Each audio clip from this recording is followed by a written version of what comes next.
évidemment, les premières données que vous allez avoir, c'est souvent celles qui sont les mieux traitées chez vous, ce sont les données transactionnelles. Donc, les données de commande, les données d'achat. Je sépare les deux parce qu'elles ne sont pas toujours bien connectées entre elles, mais il faut les prendre en compte, évidemment.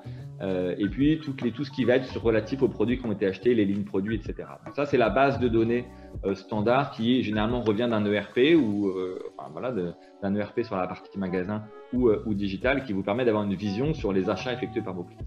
La deuxième famille de données sont les données qu'on appelle relationnelles. Ce ne sont pas des données commerciales, mais c'est des données que vous pouvez stocker compte tenu en tout cas de la légitimité que vous avez par rapport aux clients qui ont déjà acheté des produits chez vous et sur lesquels vous allez avoir des interactions. Les interactions, ça peut prendre la forme d'interactions sur le programme de fidélité, donc des services qui sont utilisés. Ça peut prendre la forme dans les campagnes, donc les papiers, les campagnes email. Donc, et stocker l'information sur les campagnes que vous allez envoyer à chacun de vos clients et dans l'heure des cas, mais c'est assez fréquent maintenant, stocker des informations relatives à l'ouverture des emails, par exemple.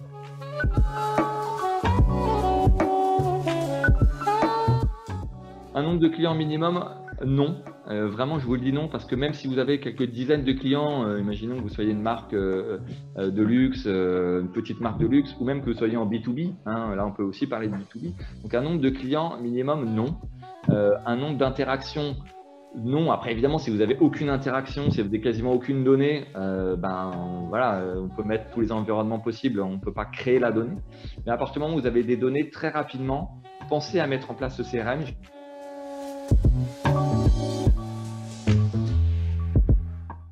Quand on veut mettre en CRM, vous avez un chemin.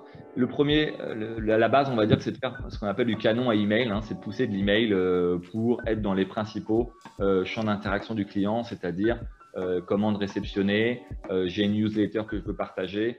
Voilà, j'ai un peu d'interaction par email que je veux pousser. On va dire que ça, c'est la base de ce que font les plus petites marques. Et ensuite, sur la droite, évidemment, vous avez le package beaucoup plus évolué dans lequel on va avoir des opérations de clienteling où vous allez pouvoir appeler vos clients un par un. Vous allez pouvoir des démarches service client pour rappeler vos clients. Vous allez pouvoir des démarches de personnalisation dynamique. On en reparlera aussi avec des emails vraiment personnalisés de l'autre côté de la chaîne. Voilà.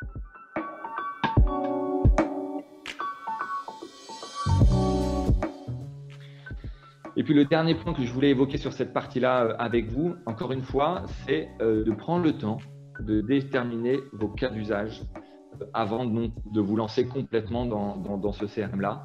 Encore une fois, la logique, c'est de dire comment je vais pouvoir donner de la valeur à mes données et posez-vous d'abord un point de vue métier, de vous dire qu'est-ce que j'aimerais mettre en place auprès de mes clients.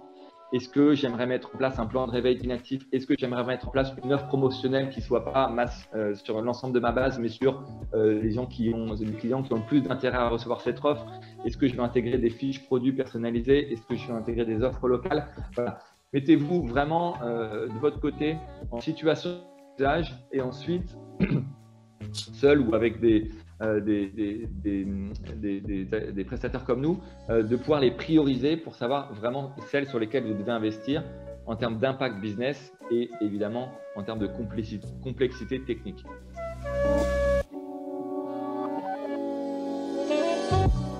Ça revient un peu à ce qu'on disait tout à l'heure, c'est-à-dire que vous êtes plutôt sur du push quand vous êtes sur des réseaux sociaux, mais du coup vous pouvez pas segmenter puisque vous adressez tous vos clients de la même façon par l'ensemble des réseaux sociaux.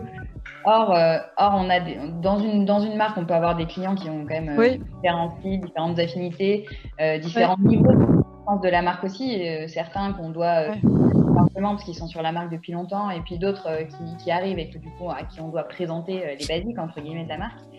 C'est vrai que le CRM, c'est quand même une base pour vraiment engager vos clients c'est ce qu'on fait dans la relation avec la marque et entre guillemets, quand on est nouveau, voilà, de nourrir sur qu'est-ce qui font les valeurs de la marque, etc. Et puis ensuite de l'accompagner dans à grandir avec la marque.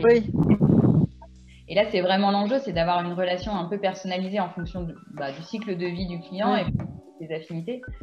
Parce que c'est toujours quelque part à travers cet engagement de les fidéliser, de développer leurs valeurs. De les connaître, de les fidéliser. N'oubliez pas que tout le monde n'est pas sur les réseaux sociaux.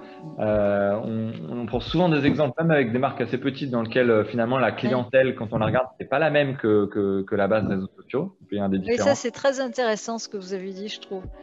Sur le luxe, on le voit souvent. Vous avez des marques de luxe qui ont des clientèles moyennes à 50, 55 ans, et alors que leur fanbase, elle est à 30, 35 ans.